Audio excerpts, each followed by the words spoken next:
हाय, मैं हूँ ये आज की एक्सप्लेनेशन है न्यू कोरियन मूवी की, जो एक ट्रू स्टोरी बेस है। मूवी के स्टार्ट में हम अपने दो मेन कैरेक्टर्स को देखते हैं। एक का नाम नोबडी होता है, दूसरे का नाम सीओ होता है। जो नोबडी को कहता है कि लोग इसी बात पे यकीन करते हैं जो आंखों से देखते हैं। में वहाँ पे कोई आता है, नोबडी उसके पास चला जाता है। सीओ न्यूज पे देखता है, वहाँ पे दो खबरों के बारे में बताया जाता है। खबर में ये बताया जाता है नॉर्थ कोरिया में एक आर्मी के जासूस की हेल्प से हवाई जहाज को 2 महीने पहले हाईजैक किया जाता है। 2 महीने बाद उन पैसेंजर्स में से कुछ लोगों को आजाद कर देते हैं और बाकी 12 पैसेंजर्स उनके पास अभी भी जगमाल होते हैं। दूसरी न्यूज जापान के टोक्यो के शहर की होती है। आर्मी के एक ग्रुप के लीडर को अरेस्ट किया जाता है, जो टोक्यो में एक एंटी ग्रुप तंजीम चला रहा होता है और ये टेररिज्म में भी इन्वॉल्व होता है। ये दोनों खबरें डिफरेंट कंट्रीज की होती हैं, लेकिन इनमें एक चीज कॉमन थी। जो नोबडी को देखता है वो किसी से बातें कर रहा होता है। थोड़ी सी क्रिएटिविटी और कोशिश करके बेयकीनी को खत्म किया जा सकता है। इस मूवी में नोबडी का कैरेक्टर कॉमेडी है और ये बहुत ज्यादा इंटेलिजेंट दिखाया गया है। इसके बाद सीन शिफ्ट होता है, हमें टोक्यो के शहर का दिखाया जाता है।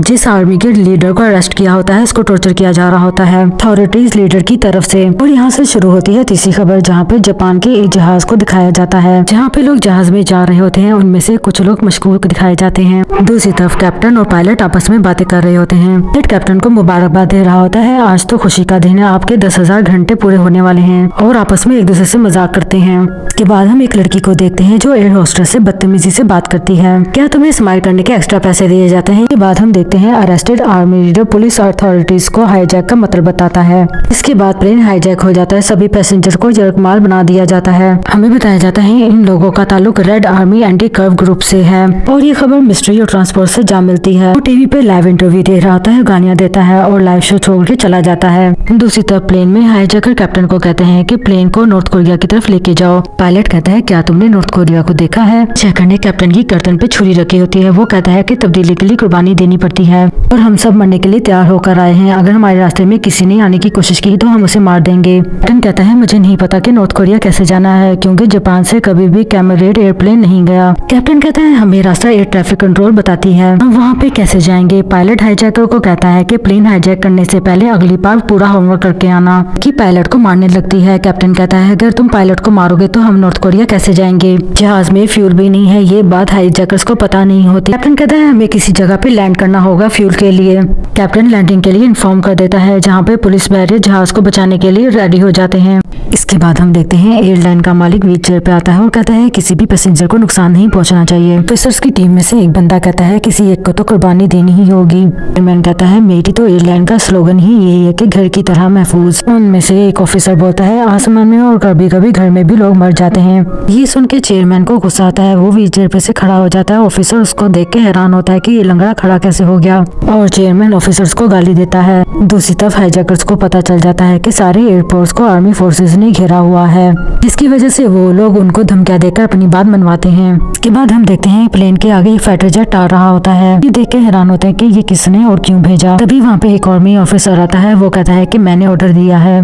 सब देख के हैरान होते हैं कि अब क्या होगा आगे। इसके बाद फाइटर जेट को प्लेन के आगे खड़ा करके भाग जाता है। ये सब देख के एयरलाइन का मालिक ऑफिसर के मुंह पे थप्पड़ मारता है। इसके बाद हम कोरिया के इंटेलिजेंस एजेंसी को देखते हैं और यहाँ पे एंट्री होती है नोबडी की, जो यहाँ पे सभी ऑफिसर्स को अपना इंट्रोडक्शन करवाता है। नोबडी जो कि कॉमेडी कैरेक्टर है, तो वो हंसी मजाक में सभी को अपने मशवरे दे रहा होता है। ये लोग ह्यूमैनिटी के लिए जापान के एयर हाईजैक को बचाने के लिए इकट्ठे हुए होते हैं। लोगों का एक मकसद ये भी होता है, अगर ये जापान के हाईजैक प्लेन को बचाएंगे तो जापान में इन लोगों का एक नाम होगा, इनकी कंट्री और उनके परचम का सर बुलंद होगा। सभी ऑफिसर नोबडी से चिढ़ रहे होते हैं। जो बड़ा हेड ऑफिसर होता है वो सभी ऑफिसर को बाहर जाने के लिए बोलता है, क्योंकि उसने अकेले में नोबडी से कुछ बात करनी होती है।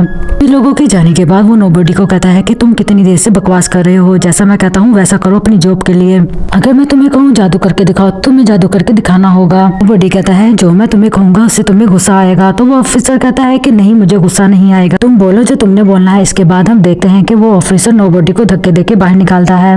ऑफिसर कहता है कि तुम पागल हो गए हो, मुझे मारना चाहते हो।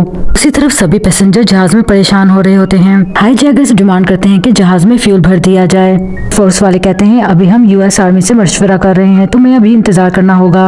इसके जवाब में हाईजैकर कहता है कि अगर पैसेंजर मर गए तो इसमें भी गवर्नमेंट का कसूर होगा। हाईजैकर का कंट्रोल इतना मजबूत होता है उन्हें दोबारा से फ्लाई करना पड़ता है। प्लेन नॉर्थ कोरिया की तरफ रवाना हो जाता है। दूसरी तरफ साउथ कोरिया की एजेंसी CIA इस सिचुएशन को एनालाइज करती है।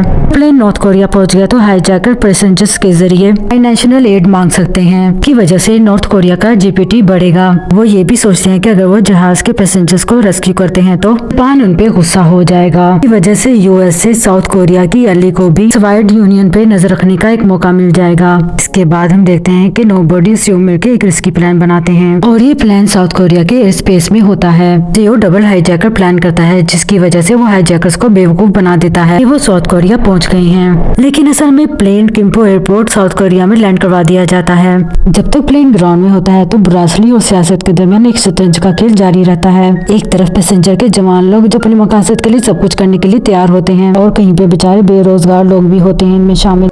दूसरी तरफ ये ऊंचे ओहदे वाले ऑफिसर्स लोग जिनमें इंसानियत नहीं होती। तो हमें नोबडी के बारे में बताया जाता है जो असल में नॉर्थ कोरियन ऑफिसर था। जंग के दौरान अपनी किस्मत से साउथ कोरिया में आ गया था, लेकिन साउथ कोरिया की गवर्नमेंट ने उसकी आइडेंटिटी को क्लियर नहीं किया, जिसकी वजह से वो ऑफिशियली ना नॉर्थ कोरिया का रहा ना साउथ कोरिया का। की वजह से उसका नाम नोबडी रख दिया गया। साउथ कोरिया की गवर्नमेंट उसे रिस्की ट्रैक की सिचुएशन को सुलझाने के लिए बुलाती है और उसको अपना जासूस बताती है। नोबडी हमेशा CIA ऑफिस में स्माइल के साथ आता है और उनको कहता है कि आज आपका कौन सा कौमी मसला हल करना है और ये एक तरह से इसका रोज का काम होता है। के बाद हमें सीओ की इन्फॉर्मेशन को बताया जाता है उनके फादर एक वॉर हीरो थे, लेकिन उन्हें कभी उनकी पहचान नहीं मिली थी। जंग के दौरान एक साउथ कोरियन फौजी ने गलती से उन पर गोली चला दी थी, जिसकी वजह से वो अपने पैरों से पहेज हो गए थे, जिसकी वजह से सीओ अपने फादर की इज्जत को वापस लाना चाहता था। शुरू में CIA जब उसे मिशन के लिए कहती है उसमें इंटरनेशनल लॉ को तोड़ने का काम था, लेकिन वो मना कर देता है। लेकिन कुछ सोचने के बाद वो मान जाता है क्योंकि उसे उम्मीद होती है कि अगर वो इस मिशन में सक्सेसफुल हो गया तो उसको मेडल मिलेगा, उसका एक नाम होगा, जिसकी वजह से उसके फादर का भी नाम जिंदा होगा। और प्लान भी कुछ ऐसा ही होता है। सीओ प्लेन को सक्सेसफुली लैंड करवा देता है किम्पो एयरपोर्ट पे साउथ कोरिया के, लेकिन ग्राउंड टीम पूरा सेट बनाती है और ये एयरपोर्ट देखने में पूरा पेंगयोंग नॉर्थ कोरिया की तरह दिखता है। ये पूरा एयरपोर्ट नकली बनाया गया था ताकि हाईजैकर्स को लगे कि वो नॉर्थ कोरिया में पहुंच गए हैं, की वजह से वो पैसेंजर्स को रिलीज कर सकते हैं। लेकिन हाईजैकर्स बहुत ज्यादा इंटेलिजेंट होते हैं, उन्हें कुछ छोटी छोटी बातों से उन पे शक हो जाता है, जैसे कि अमेरिकन एयरक्राफ्ट एयरपोर्ट पे खड़ा है और रेडियो पे लुई सेमेस्टर का इंग्लिश सॉन्ग चल रहा था।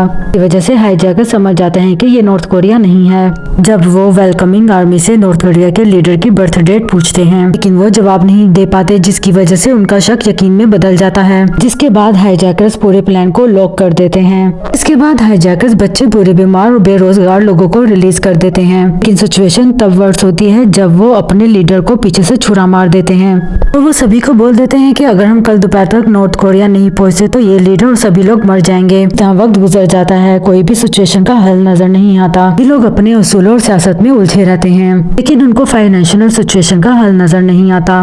जब 12 बजे से टाइम ऊपर हो जाता है तो सीओ को उनकी बेपरवाही बर्दाश्त नहीं होती। सीओ खुद ही एयरक्राफ्ट की तरफ चला जाता है। ये देख के जापानी ट्रांसपोर्टर एक रिस्की ऑफर देता है हाईजैकर्स को और खुद नॉर्थ कोरिया जाने के लिए कहता है। ये बात सुन के हाईजैकर्स मान जाते हैं, लेकिन उसकी शर्त ये होती है कि पैसेंजर्स को रिलीज कर दिया जाएगा। के बाद मिनिस्टर प्लेन में चढ़ जाता है और सभी पैसेंजर्स को साउथ कोरिया की जमीन पे उतार दिया जाता है। जो लोग प्लेन हाईजैक करते हैं उनमें से कुछ यंगर रेवोल्यूशनरी और एक छोटा लड़का का मिशन आर्म रेवोल्यूशन के नाम पर है। उनके पास दो इंस्पायरेशन है, एक कार्ल मार्क्स के आइडियाज, दूसरा जापानी मांगा अस्तिक नोजो का मतलब है fighting for tomorrow. Karl Marx कहता है सरमायादार निजाम एक स्टेज पे जाके टूट जाता है, जिसके बाद एक सोशलिस्ट फीचर आता है और उसके लिए रेवोल्यूशन जरूरी होती है। सोच के हाईजैकर मान जाते हैं कि जापान कैपिटलिज्म के एक्सट्रीम लेवल पे पहुंच गया है, जिसके बाद अब आर्म रेवोल्यूशन का टाइम आ चुका है। दूसरी तरफ एक असिस्टेंट नोजो बॉक्सर की कहानी होती है। उसका कहना होता है कि मैं एक लाल सूरज की तरह जलूंगा चाहे एक पल के लिए ही, जिसके बाद एक दिन मैं सफेद राख बन जाऊंगा। ये लाइन उनके लिए रेवोल्यूशन का एक सिंबल बन जाती है। उनका कहना होता है ये एक ऐसी आग होती है जो थोड़ी देर के लिए ही सही लेकिन पूरी दुनिया को जला देती है। मूवी में मांगा के कुछ पैनल्स भी दिखाए गए हैं। यहाँ पे हमें बॉक्सर हारा हुआ दिखाई देता है, उसके चेहरे का रंग भी बदल जाता है। वो झुक कर बैठा हुआ होता है लेकिन उसके चेहरे पे हल्की सी स्माइल होती है। चेहरे को देख के लगता है कि वो अभी भी कहता है कि मैं हार नहीं मानने वाला। इस मूवी में नोबडी एक सिंबल है जो दुनिया को बगैर किसी हेडलाइट के चलाते हैं। वो दूसरे लोगों की तरह लीडर नहीं होता जो हेडलाइन बनाते हैं। ये लोग एक छुपी हुई ताकत की तरह होते हैं जो खामोशी से काम करते हैं और किसी को पता भी नहीं चलता। ये अपना सारा काम लोगों का खून बहाए बगैर कर देते हैं। मूवी के लास्ट तक सियो भी नोबडी बन जाता है। सियो वो होता है जिसने अपनी इंटेलिजेंस यूज करके 160 लोगों की जान बचाई। सियो बहुत ज्यादा खुश नजर आता है। वो ये सोच के खुश होता है कि अब उसको वो इज्जत मिलेगी जो उसके फादर को कभी नहीं मिली, मेडल, पहचान और इज्जत। इंटरव्यू के बाद सियो बाहर निकलता है तो उसके पास नोबडी आता है। उसके पास दो खबरें होती हैं। खबर ये होती है कि हाईजैकर के पास जो नॉमिनेशन हथियार होते हैं वो निकलते हैं, जिसके बाद हाईजैकर्स नॉर्थ कोरिया पहुंच जाते हैं। वो मिनिस्टर और बाकी पैसेंजर्स को आजाद कर देते हैं और वो कहते हैं कि अगर सब कुछ फेल हो गया तो हम मरने के लिए तैयार हैं। सुन के सियो परेशान होता है, लेकिन उसको थोड़ा सा सुकून भी आता है क्योंकि किसी को नुकसान नहीं होता। जिसके बाद नोबडी कहता है इस ऑपरेशन को पब्लिक नहीं किया जाएगा।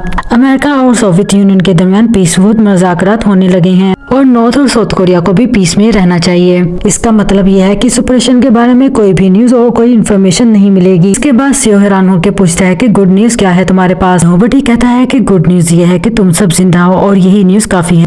इसके बाद नोबडी सियो को एक बॉक्स देता है जिसमें ब्लू कलर की वॉच होती है। ये वॉच वैसी ही होती है जो उसके फादर को मिली थी जब उसके फादर साइलेंट हीरो थे और वो वॉच टूटी हुई थी जब उसके फादर जियो वोंग एयरक्राफ्ट की तरफ भाग रहे थे। यहाँ तक कि उसकी इंतहाई पुरजोश परफॉर्मेंस भी रुक गई थी।